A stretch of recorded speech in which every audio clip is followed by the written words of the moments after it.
स्वागत है दोस्तों स्टडी फॉर यूपीएससी में। हम लोग पृथ्वी की आंतरिक संरचना पढ़ रहे थे। ज्योग्राफी में आज 5 नंबर लेक्चर है।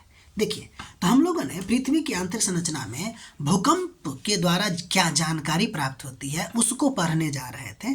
तो पहले हमने भूकंप का शुरुआत कर दिया था और भूकंप के तरंग में आपको बताया गया था कि भूकंप के तरंग का 2 प्रकार होता है, एक बॉडी वेव होता है और एक सरफेस वेव होता है। तो अभी हम लोग बॉडी वेव के बारे में पढ़ेंगे। इससे पहले दोनों का डेफिनेशन आपको बता दिया गया है।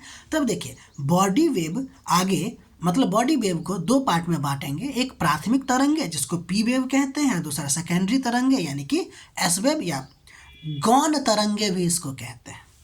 ठीक है, तो एक एक करके हम सबके बारे में अध्ययन करेंगे। तो प्राथमिक तरंगे का मुख्य विशेषता अगर देखिएगा तो ये सबसे तेज भूकंपीय तरंग होता है। इसलिए जब भूकंप उत्पन्न होता है तो केंद्र से सबसे पहले सिस्मोग्राफ पर यही अंकित होता है। ठीक है, यानी कि सबसे पहले सिस्मोग्राफ पर कौन सा तरंग दिखता है तो यही दिखता है। अगर इसकी दिशा की बात कीजिएगा तो ये तरंग के दिशा के समानांतर होता है। ये कंप्रेशन और रेयरफैक्शन, संपीडन और विरलन के रूप में चलती है, यानी पुश और पुल करते हुए चलती है। इसलिए इसको पुश एंड पुल वेव भी कहा जाता है। ये लगभग ना ये जो गुण होता है कंप्रेशन और डिप्रेशन का, यानी कि तरंग के दिशा में समानांतर, उसी को कहते हैं अनुदैर्घ्य तरंगे। उसी को क्या कहते हैं? अनुदैर्घ्य तरंगे। मतलब जो पी वेव है ना वह ध्वनि तरंग से तुलनीय है। ध्यान दीजिएगा, तुलनीय है, ध्वनि तरंग नहीं है, ध्वनि तरंग के जैसा है, इसलिए अनुदैर्घ्य तरंगे है। चूंकि ध्वनि भी वैसा ही है इसलिए ध्वनि तरंग के जैसा है, ध्वनि तरंग नहीं है, इसलिए लिखे ध्वनि तरंग के तुलनीय है। ध्यान दीजिएगा, पी वेव जो है आपको ठोस, द्रव, गैस तीनों में चल सकता है, लेकिन ये जो है आपको ठोस में ज़्यादा तेज गति से, द्रव में उससे कम और गैस में सबसे कम चलती है। ठीक, तो ये था आपको प्राथमिक वेव के बारे में। अब हम लोग देखेंगे सेकेंडरी वेव के बारे में। देखिए, इसकी प्रमुख विशेषता की अगर बात की जाएगा तो ये सेकेंडरी इसलिए है क्योंकि पी वेव के बाद आती है। ठीक है, इसकी गति भी पी वेव से कम होती है और ये जो है अनुप्रस्थ तरंगे होती है। ठीक है, मतलब कणों का जो कंपन का दिशा होता है वो लंबवत होता है, तरंग के दिशा का लंबवत, यानी कि यह श्रिंक और गर्त बनाते हुए चलता है, यानी कि ऊपर नीचे दाएं बाएं झटकों के साथ चलता रहता है। ठीक है, इसीलिए इसको कहा जाता है यह प्रकाश तरंगों के तुलनीय है। अनुप्रस्थ तरंगे होती है कौन? Secondary wave. ध्यान दीजिएगा, सबसे इंपॉर्टेंट बात यह है कि यह केवल ठोस में चलता है। कौन? Secondary wave. द्रव और गैस में विलुप्त हो जाती है। अब हम धरातल तरंगे की बात करते हैं। पी और एस के बाद ये आता है, इसको सरफेस वेव भी कहते हैं क्योंकि यह केवल सरफेस पे चलता है। ठीक, अब देखिए, इसकी गति सबसे कम होती है लेकिन विनाश सबसे ज़्यादा यही करता है।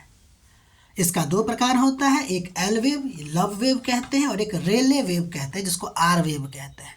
ध्यान दीजिए, दोनों के बारे में थोड़ा थोड़ा देख लेते हैं कि ये जो लव वेव है इसकी गति क्षैतिज होती है, सतह पर दाएं बाएं झटका लगाती है, यानी कि लव वेव से ही इमारतों की जो नींव होती है ना, बेस जो होता है ना, वो कमज़ोर होता है।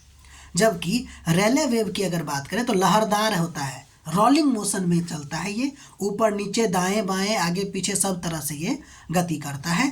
पेड़ और खंभा जो है लहराते हुए जो दिखता रहता है वह रेले वेव का एग्जाम्पल आप दे सकते हैं। तो ये दोनों का दोनों, लव वेव और रेले वेव, आपको सरफेस वेव का प्रकार हैं। अगर हम सरफेस वेव की बात करें तो यह सबसे ज़्यादा दूरी, देखिए, एक तो सबसे गति कम है, विनाश सबसे ज़्यादा है और दूरी भी सबसे ज़्यादा गति मतलब कि तय करती है। कौन? Surface wave. इसीलिए इसको लॉन्ग वेव यानी कि दीर्घ तरंगे भी कहते हैं। किसको? सरफेस वेव को। अब तरंग के बारे में 2 इम्पोर्टेंट बात, अगर आपसे पूछा जाएगा गति के संदर्भ में तो P का सबसे ज़्यादा, S का उससे कम और L का सबसे कम।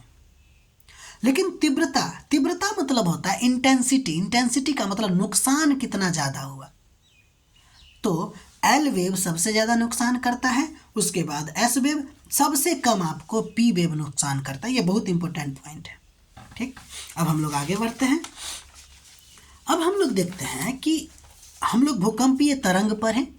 चूंकि हम लोग पढ़ तो रहे थे पृथ्वी की आंतरिक संरचना की जानकारी ना, तो भूकंपीय तरंग से पृथ्वी की आंतरिक संरचना की जानकारी का अनुमान क्या लगता है।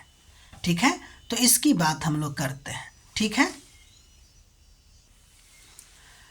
तो देखिए पहला पॉइंट देखते हैं कि पृथ्वी के अंदर हम जानते हैं कि भूकंपीय तरंग सीधा चलता है क्या, तो नहीं, ये आपको वक्राकार मार्ग यानी कि अवतल पथ पर चलता है, यानी मुड़ के चलता है, वक्राकार मार्ग पे चलता है। तो इससे क्या अंदाज़ा लगा कि जब हम पृथ्वी में गहराई में जाते हैं, यानी पृथ्वी के गहराई में जाते हैं, तो गहराई में वृद्धि के साथ साथ घनत्व में परिवर्तन होता है और साथ ही साथ घनत्व में वृद्धि भी होती है। यानी भूकंपीय तरंग का अवतल पथ दो बात का सूचना देती है।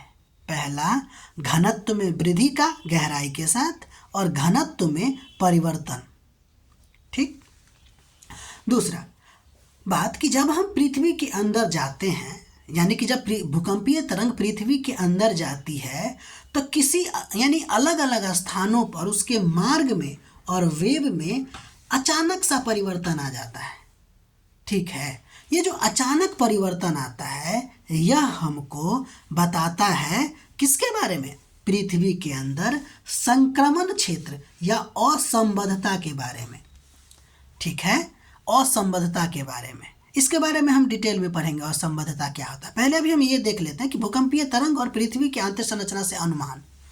ठीक, अब देखिए तीसरा कंडीशन में हम लोग अलग अलग केस देखेंगे। जब पृथ्वी की सतह से आप नीचे जाइएगा तो 100 किलोमीटर की गहराई तक होगा ये कि पृथ्वी तरंग यानी कि भूकंपीय तरंग जो होगा उसके वेग में लगातार वृद्धि होती रहती है। अब ये लगातार वृद्धि क्या दिखाता है कि ऊपरी पृष्ठ यानी पृथ्वी का ऊपरी पृष्ठ जो है आपको ठोस है और कठोर चट्टान से बना है। इसका मतलब है यह आपको लिथोस्फीयर है, जिसको हम लोग लिथोस्फीयर कहते हैं।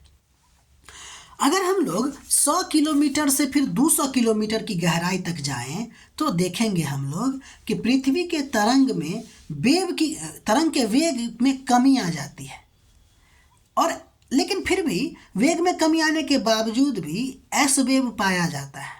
अब एस वेव पाया जाने का मतलब हुआ कि जानते हैं कि एस वेव केवल ठोस में चलता है, वेग में कमी आ रही है लेकिन एस वेव है, तो कमी के साथ एस वेव चल रही होगी।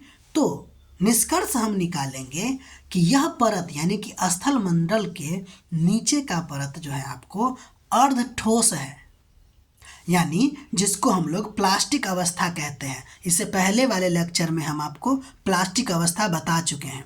ठीक है, इसी परत को कभी कभी हम लोग दुर्बलता मंडल यानी कि स्थेनोस्फीयर या निम्न वेग मंडल कहते हैं, मतलब लो वेलोसिटी जोन। क्यों? क्योंकि भूकंपीय तरंग के वेग में अंतर आ जाती है, कम हो जाती है, तो लो वेग मंडल यानी कि लो वेलोसिटी जोन। अगर हम 200 से 2900 किलोमीटर की बात करें तो उस गहराई में फिर से तरंगों में वेग में वृद्धि हो जाती है। तो इससे क्या अंदाजा लगाएगा? इससे अंदाजा ये लगाया जा सकता है कि पृथ्वी का जो यह परत है 200 से लेकर 2900 तक, वो आपको ठोस है, जिसको हम लोग मध्य मंडल कहते हैं। अब अगर हम 2900 के बाद की गहराई की बात करें तो एस वेव रिकॉर्ड ही नहीं होता, यानी एस वेव होता ही नहीं है। लेकिन पी वेव की गति कम जरूर हो जाती है, अचानक कम हो जाती है। एस वेव गायब हो गया 2900 के बाद और पी वेव की गति कम हो गई। इससे अंदाजा क्या लगाइएगा? एस वेव केवल ठोस में चलता है ना, इसका मतलब है कि कुछ ऐसे क्षेत्र हैं। इसका मतलब ये है कि पहले ये देख लीजिए कि आउटर कोर जो है वो आपको द्रव अवस्था में है, ये पता चलता है। आउटर कोर जो है आपको द्रव अवस्था में चलता है, और साथ ही साथ आप ये भी देख रहे हैं कि एस वेव रिकॉर्ड नहीं हो रहा है। इसका मतलब भूकंप के दौरान कुछ ऐसे क्षेत्र भी बन रहे होंगे जहाँ पे भूकंपीय तरंग रिकॉर्ड नहीं होती है।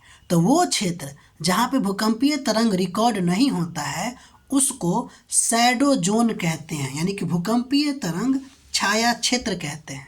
ठीक है, तो ये भी निष्कर्ष निकाल रहे हैं हम लोग। इसके अलावा लास्ट पॉइंट अगर हम देखें कि अगर 5100 से 50 किलोमीटर के बाद अगर हम जाएं तो एस वेव तो ख़त्म ही है, पी वेव की गति फिर से बढ़ जाती है। इसका मतलब है कि यह परत ठोस अवस्था में है।